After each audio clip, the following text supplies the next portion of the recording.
Olá, pessoal. Dando continuidade aos nossos estudos sobre sociologia e educação, a gente vai falar agora sobre o terceiro dos autores clássicos, fundadores da sociologia, que é o Karl Marx, e como ele pensa a educação.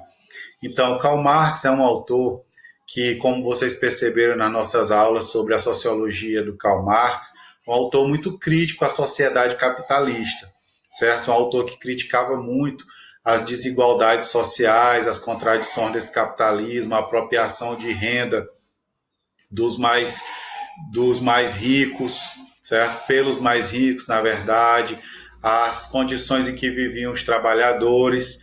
E aí o Karl Marx, ele vai, da mesma forma que ele analisava o processo de produção capitalista, ele vai analisar o processo educacional na sociedade capitalista industrial. Apesar do Karl Marx não ter escrito nenhum livro para se debruçar diretamente sobre a questão da educação, na obra dele a educação ela aparece dispersa. Ele fala sobre a educação em várias obras que ele escreveu. Vale ressaltar que a gente fala muito em Karl Marx, mas o Karl Marx ele é um autor que ele produziu bastante em parceria com outro autor chamado Engels. Apesar do Marx ser o mais famoso, mas boa parte do que foi escrito por ele foi escrito em parceria com Engels. Então, quando a gente fala no Karl Marx, tenha em mente que a gente está falando também não das ideias que são somente dele, são ideias que são dele, que são do Engels. Então, as análises que a gente vai ver aqui sobre a educação são análises feitas em parceria do Karl Marx com Engels nas obras que eles escreveram. Karl Marx era um autor muito revolucionário, um sociólogo muito revolucionário, e ele acabou carregando isso para a obra dele também, certo? Inclusive, quando a gente discutiu Karl Marx, vocês lembram que a gente falou que o Karl Marx falava que a sociologia ela não devia ter só a função de conhecer a realidade, certo? Para o Karl Marx, a sociologia, além de conhecer a realidade, ela tinha a função de mudar a realidade. Ela tinha que ir da teoria à prática, certo? E é isso que ele faz em toda a sua obra. Com relação à educação, a visão do Karl Marx sobre a educação é uma visão revolucionária também, no sentido de que ele analisa o processo educacional como um processo de predomínio das ideias da classe dominante. Ele mostra como que a classe dominante, e vocês lembram quando a gente fala de classe dominante, lá no Karl Marx era a burguesia, e que para ele a burguesia ela tinha o controle do Estado. O que acontecia, na verdade, para ele era uma ditadura da burguesia, por quê? Porque a burguesia tinha o controle do Estado. E se a burguesia tinha o controle do Estado, ela também tinha o controle sobre o processo educacional. Então, o que é que ele vai falar? Que a escola ela acabava sendo utilizada como um aparelho ideológico do Estado. A escola acabava sendo utilizada para transmitir a ideologia da classe dominante, certo? A ideologia do Estado, que, consequentemente, era a ideologia da burguesia, da classe dominante. Então, ele vai mostrar como todo o processo educacional ele servia a essa função, certo? E aí o Karl Marx junto com Engels, eles vão mostrar como a classe trabalhadora acaba sendo bastante prejudicada nesse processo.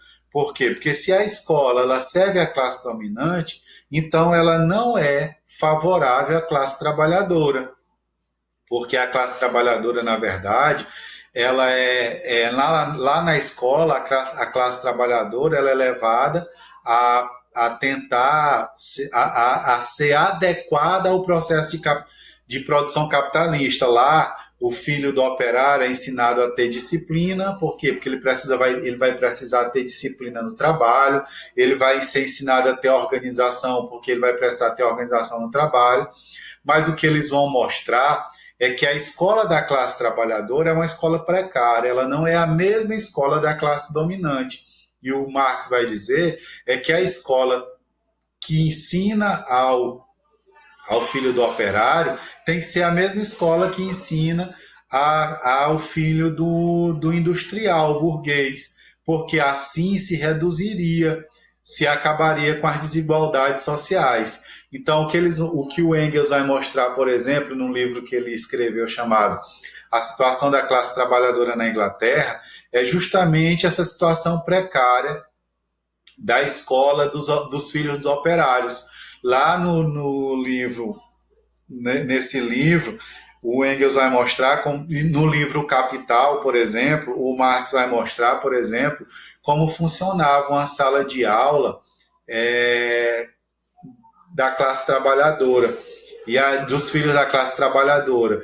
E essa sala de aula, em geral, tinha 50, 100 alunos numa sala pequena, certo? Sem ventilação, sem saneamento, sem condições nenhuma para aprendizagem. Então, eles vão mostrar como a educação ela serve para reproduzir desigualdades, certo? Na sala de aula que tem o filho do operário, as condições são precárias. Na sala de aula que tem o filho do patrão, do industrial, do empresário, do burguês, a escola ela tem organização, ela tem sistematização e ela ensina os conteúdos que são os conteúdos para se dominar, certo? O filho do operário ele é alienado na escola para aceitar a dominação. E na escola da classe dominante se forma o indivíduo que está preparado para dominar, para ser classe dominante, para continuar o trabalho de dominação que as gerações passadas de sua família realizaram. Então, é justamente aí quando a gente diz que a escola reflete e confirma a divisão entre as classes sociais, é isso que o Karl Marx está falando.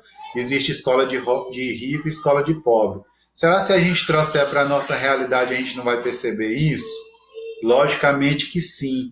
A escola pública, praticamente, ela não é uma escola que prepara a classe dominante. A escola pública ela é feita, em muitos casos, não em sua totalidade, viu, gente? Ela é feita, em muitos casos, simplesmente para dar diploma, para dizer que alfabetizou, para dizer que educou, mas muitas vezes não qualifica o profissional. Os filhos da classe dominante ou das pessoas de classe média, de melhor condição de vida, nesse período da pandemia no Brasil hoje, certo? Estão como? Estão nas plataformas digitais das suas escolas, assistindo videoaulas ou assistindo aulas ao vivo, certo? Fazendo tarefas online, fazendo provas online, seguindo o seu caminho. Os filhos dos pobres que estudam nas escolas públicas estão como? Alguns se esforçando para acompanhar, certo, esse processo, mas muitos sem ter acesso ao computador, sem ter acesso ao celular, sem ter acesso à internet. Portanto, com uma ruptura no processo educacional do que vinha acontecendo antes, certo? Então, o que é que acontece? É justamente isso. A escola, ela acaba sendo dividida, certo? Apesar de todas as escolas, sejam públicas ou privadas, elas participarem do mesmo Sistema Nacional de Educação, coordenado pelo MEC, mas as escolas ensinam conteúdos diferentes, ensinam diferente, ensinam com técnicas diferentes, com didáticas diferentes, com capacidade, possibilidade de recursos diferentes. Muitas vezes na escola pública só tem o livro, falta o data show, falta a TV com o DVD para passar o filme, ou o notebook para passar o filme, ou um som para botar uma música para fazer uma análise. E na escola privada se tem todos esses recursos. Então essa divisão ela é muito nítida. O Karl Marx vai mostrar como essa divisão ela é muito nítida. Isso ele estava falando lá no século XIX, em que era tudo muito precário para a classe trabalhadora. Nós estamos falando aqui de século XXI, certo? Num período em que a escola ela já deveria oferecer uma estrutura adequada, a escola pública. Mas se a gente parar para estudar a história da educação brasileira, a gente vai ver que essa nem sempre foi a história da escola pública no Brasil. No Brasil, basicamente até a década de 80, em alguns locais até na década de 90, a escola pública ela não tinha sido democratizada. A educação, na verdade, no Brasil ainda não tinha sido democratizada. E aí o que é que vai acontecer? Filho de pobre não estudava, só tinha que trabalhar. Filho de rico ia para a escola. Portanto, as escolas de melhor qualidade no Brasil não eram as escolas privadas, eram as escolas públicas. Pelas escolas públicas passaram os grandes intelectuais, os grandes literatos, os filhos de políticos no Brasil, na década de 50, 60, 70. Muitas vezes até na década de 80 e às vezes em alguns locais até a década de 90 a escola pública tinha muita qualidade. Por quê? Porque era lá que estudava o filho do rico, o filho do pobre nem estudava, certo? No início da década de 80 no Brasil, o Brasil tinha mais de 30% de analfabetos, ou seja, filho de pobre não estudava. Quando é que a escola pública vai acabar tendo um declínio muito grande? Quando começa-se a discutir a democratização do ensino no Brasil. E essa democratização ela vai ser discutida a partir da década de 80, quando começa o processo de redemocratização do país, da saída da ditadura militar. E aí o Brasil vai discutir, vai ansiar bastante por democratização do ensino. O que é que vai acontecer como consequência disso? O aumento das matrículas das classes mais pobres e, logicamente, esse aumento de matrícula nas escolas públicas, porque não se tinha dinheiro para ir para a escola privada e, consequentemente, o filho do rico não quis mais ficar na escola com o filho do pobre. E aí um fortalecimento das escolas públicas, privadas, basta ver a realidade da cidade de Pedreiras, certo? Quando foi que as escolas privadas se tornaram mais fortes na cidade de Pedreiras? Década de 90. E algumas já nos anos 2000. Mas até então, as escolas públicas eram que dominavam aqui na nossa cidade. Era lá que estudavam seus filhos de médico, de advogado, de engenheiro, de prefeito, de vereadores da cidade, basicamente até a década de 90.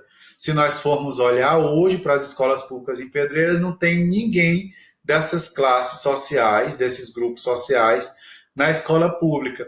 Estão todas as escolas privadas e alguns nem nas escolas privadas daqui, nas escolas privadas das capitais. Então, a partir do momento que democratizou a escola, começou-se a ter claramente essa cisão, escola para pobre, escola para rico, certo? Então, o que é que o Karl Marx propunha para a educação? Ele propunha para a educação que toda a educação fosse pública e gratuita para todas as crianças. Então, para ele não deveria ter escola privada e escola pública. Primeiro, porque ele era socialista comunista. O que é que isso quer dizer? Para ele não tinha que ter empresa privada. Todas as empresas deveriam ser públicas, deveriam ser do Estado. A gente discutiu isso nas aulas sobre o Karl Marx. E assim também deveriam ser as escolas. Não deveria ter escola para ele pública e privada. Toda escola deveria ser pública e gratuita para todos, para acabar com essa divisão entre escola para rico e escola para pobre. Ele criticava o trabalho infantil naquele período. Só que assim, o que ele criticava de fato não era o trabalho infantil em si. Ele criticava a exploração do trabalho infantil. Ele criticava o fato de uma criança, a partir dos 5 anos de idade, ter que trabalhar a partir de 5 horas da manhã, trabalhar por 10, 12 ou 14 horas ou mais por dia.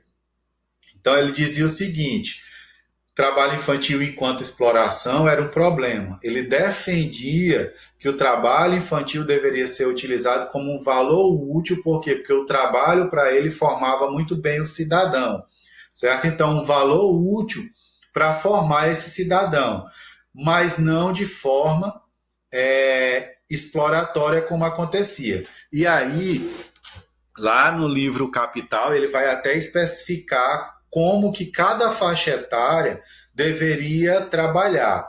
Então, primeiro que para ele o trabalho só poderia acontecer a partir dos 9 anos de idade. E aí ele vai dizer, o trabalho seria tolerado a partir dos 9 anos de idade, numa faixa etária de entre 9 e 12 anos, a criança trabalharia por 2 horas no dia e, e estaria um turno inteiro na escola. Entre os 13 e os 15 anos de idade, trabalharia 4 horas por dia e teria mais um turno de aula. E entre os 16 aos 18 anos de idade, trabalharia 6 horas por dia e estudaria no outro turno. Então, ele conseguia ver uma associação muito grande entre trabalho e formação do indivíduo. Então, ele dizia que a criança poderia até trabalhar, mas nessas condições, de acordo com a faixa etária, trabalhar de forma mais reduzida, certo? E sempre estudar, sempre estar na escola. Então, de 9 aos 12, 2 horas, dos 13 aos 15, 4 horas, dos 16 aos 18, 6 horas. E todas nessa faixa etária estudar.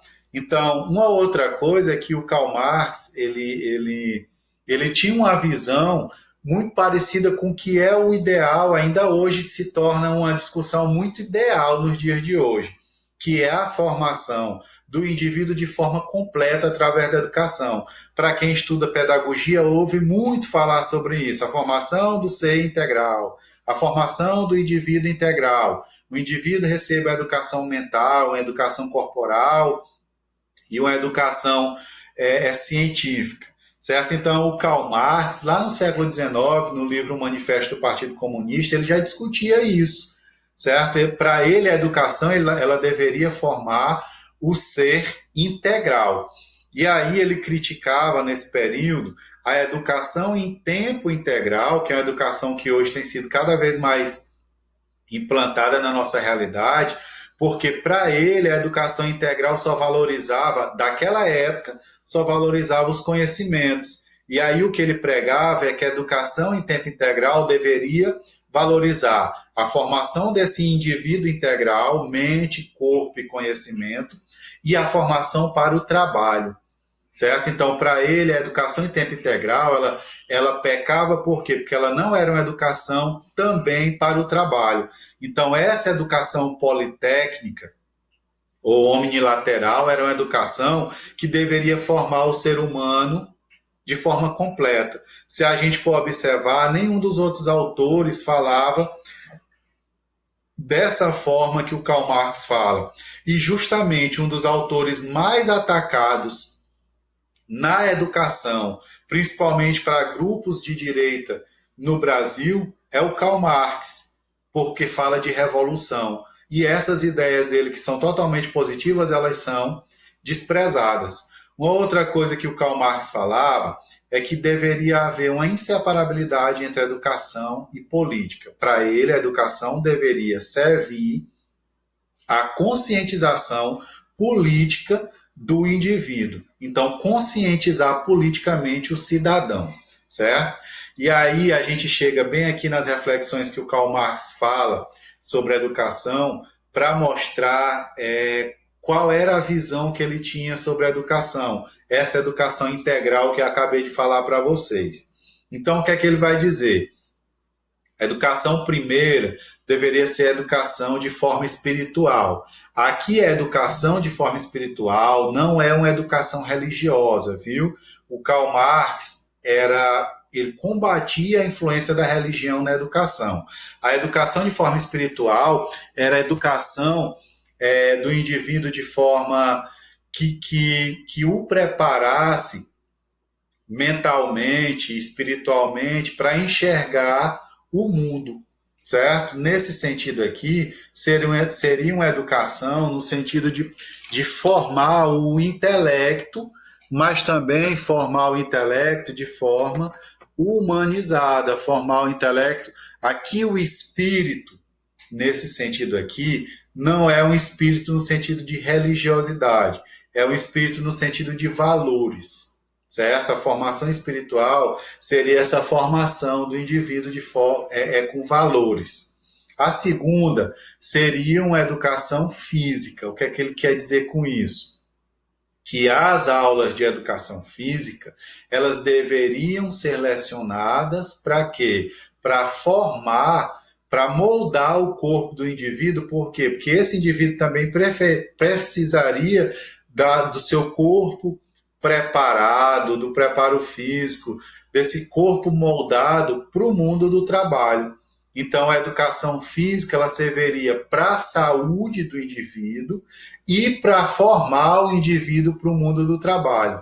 E a educação politécnica era a educação de conteúdos, certo? De conteúdos voltados para a aprendizagem técnica de alguma coisa.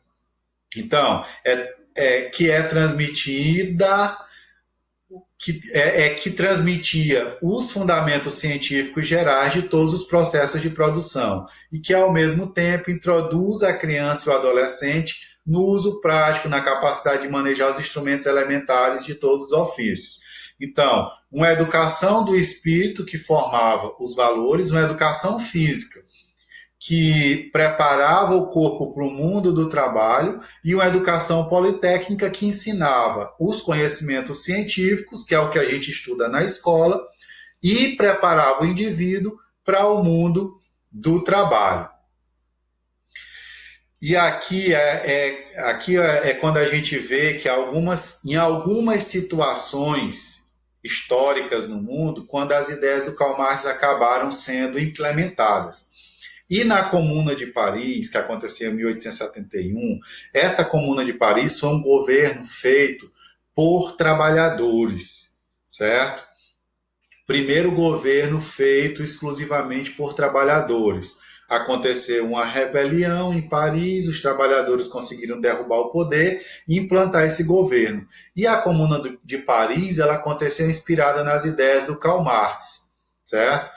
Desde a sua concepção nas ideias do Karl Marx. E quando os trabalhadores montaram esse governo, eles tomaram algumas decisões com relação à educação. E essas decisões foram tomadas baseadas nessas ideias que o Karl Marx sugeria. Então, a instrução popular, com o decreto de 2 de abril, despojada de qualquer finalidade religiosa. O que é que isso quer dizer? A educação deveria se separar da religião definitivamente. Ensino laico, certo? O Estado assumia essa responsabilidade e a educação não deveria ter nenhuma influência da religião. Por quê? Porque o Karl Marx era muito crítico das religiões, porque as religiões, para eles, elas cegavam o indivíduo, elas alienavam o indivíduo e muitas vezes elas estavam a serviço da classe dominante. Então, instrução religiosa proibida nas escolas.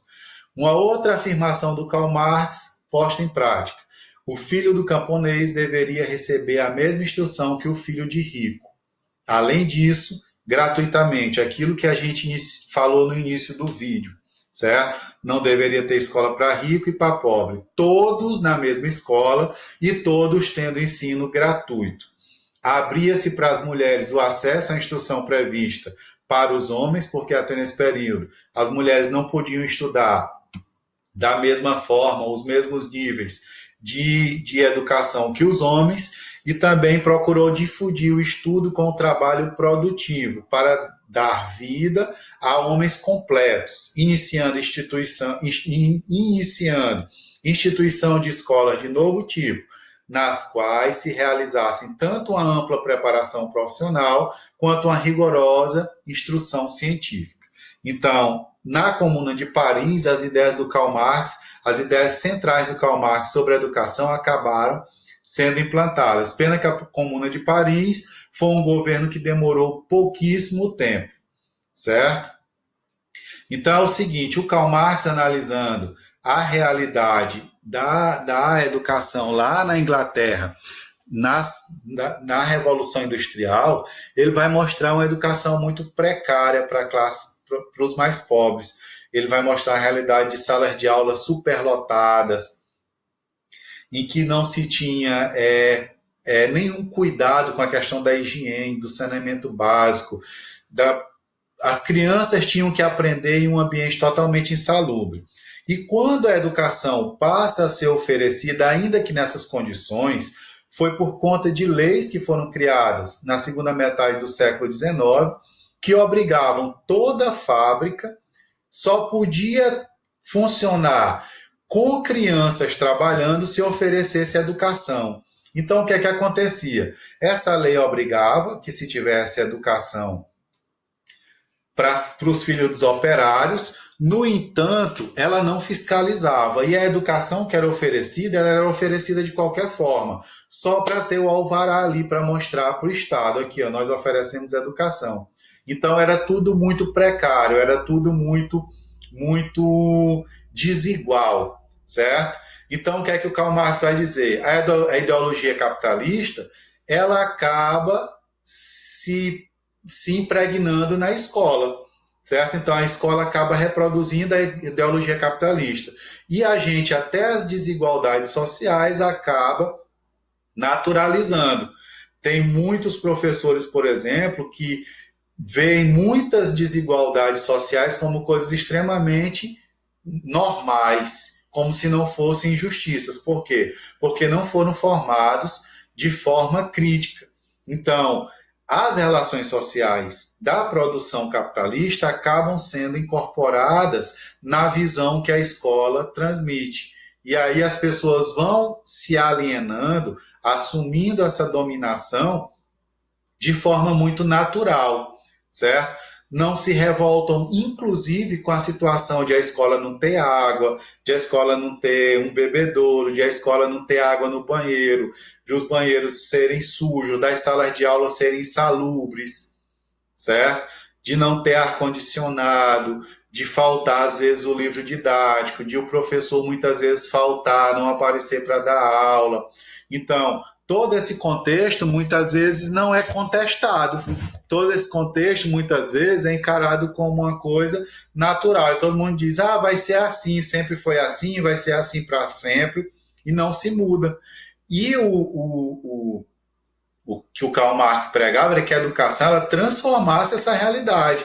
O que o Paulo Freire falava estava muito associado ao que o Karl Marx pensava. As ideias do Paulo Freire elas tinham essa relação com as ideias do Karl Marx. A educação ela deveria ser revolucionária, emancipadora. Então, na escola, se deveria ensinar o indivíduo a pensar sobre o mundo que estava à sua volta. A escola deveria formar o indivíduo de forma crítica. E é o que se discutiu muito no Brasil nas últimas décadas. Formar o indivíduo para a emancipação social, para a transformação social, nem que não seja através de uma revolução, porque eu acredito que essa ideia de revolução armada para transformar a sociedade, isso é uma ideia muito ultrapassada, que a gente pode transformar a sociedade através das ideias, que a gente pode revolucionar com ideias, certo? Que é uma visão que foi muito discutida nas últimas décadas, mas que hoje, no atual contexto político no Brasil, não é tolerada. Já vi por várias vezes o presidente do Brasil dizendo que a escola tem que ensinar é ler, escrever, somar, dividir, multiplicar e nada mais. Que a escola não deve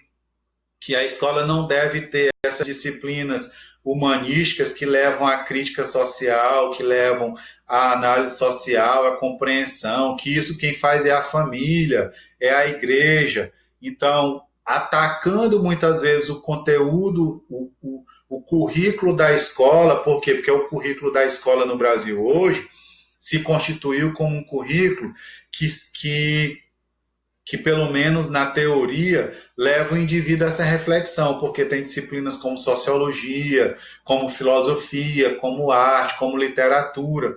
Então, são disciplinas e história, disciplinas que levam o indivíduo a refletir sobre a realidade que ele vive. Então, essa perspectiva ela tem sido muito atacada. Por quê? Porque se quer uma escola extremamente técnica, que ensine burocraticamente a ler, escrever, fazer as operações, certo? E aí valorize a física, a química, a matemática, porque isso serve muito às ciências tecnológicas, mas despreza as ciências humanas, despreza as ciências sociais. Então, essa visão, certo? Essa visão emancipadora, ela tem sido criticada, bastante criticada, inclusive já se quis inclusive tirar o título de Paulo Freire. Paulo Freire tem um título de patrono da educação brasileira. E nos últimos anos se quis tirar esse título de Paulo Freire de patrono da educação brasileira, por quê? Porque era um autor que pensava numa pedagogia emancipadora, numa pedagogia do oprimido, numa pedagogia que levasse a uma revolução social, não através da revolta armada, mas através da revolta através das ideias, da consciência crítica, do pensamento crítico, certo? Que é mais ou menos o que o Karl Marx propunha também, certo? Então, pensar a educação para além do espaço escolar, escola transformadora da realidade social, emancipadora. Pensar de forma contrária é pensar a educação como uma configuração restrita, limitando seu papel aos saberes escolares. Não. A escola é uma instituição social e ela tem que cumprir o papel de fazer com que o indivíduo reflita sobre toda a realidade. Se nós temos preconceito, a escola tem que nos ensinar a pensar sobre preconceito. Se nós temos racismo, a escola tem que nos ensinar a pensar sobre racismo.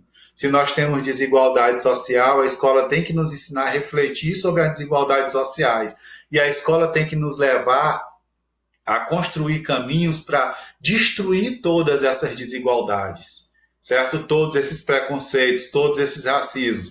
A escola, como instituição social, ela tem que prezar pela harmonia da sociedade. Então, ela tem que ensinar o indivíduo a ler não só palavras, mas a ler também o mundo que está em sua volta.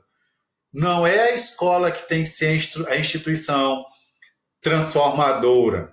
É o indivíduo que tem que ser transformador através das ideias que recebe na escola. Então, a escola forma indivíduos transformadores, certo? Então, a função da escola, uma das funções da escola deve ser justamente essa. É claro que a escola tem uma função de formar o indivíduo com conhecimentos científicos, mas ela tem que formar o indivíduo também para pensar a sua realidade, para também se sentir motivado a partir do conhecimento da realidade a transformar essa realidade. Se o indivíduo não pensa sobre isso, ele aceita ditaduras, ele aceita racismos, ele aceita fascismos, ele aceita xenofobias, ele aceita desigualdades. Por quê? Porque ele não tem a capacidade crítica de ver tudo isso acontecendo em sua volta. Ele acha tudo muito natural, certo? Então, a educação, ela tem que transformar essa realidade. E a escola tem que incorporar esse espírito de instituição que transforma pessoas que vão transformar a sociedade, certo? Então, aqui a gente encerra as ideias do Karl Marx, que, como a gente percebe, são ideias bastante diferentes da do Émile Durkheim, porque o Émile Durkheim queria uma escola para conservação. A escola deveria ser conservadora dos valores sociais, certo? A escola que o Karl Marx quer é uma escola que sirva para transformar a sociedade, principalmente para acabar, romper com as desigualdades sociais. Então, gente, a gente encerra aqui as ideias dos autores clássicos da sociologia sobre a educação.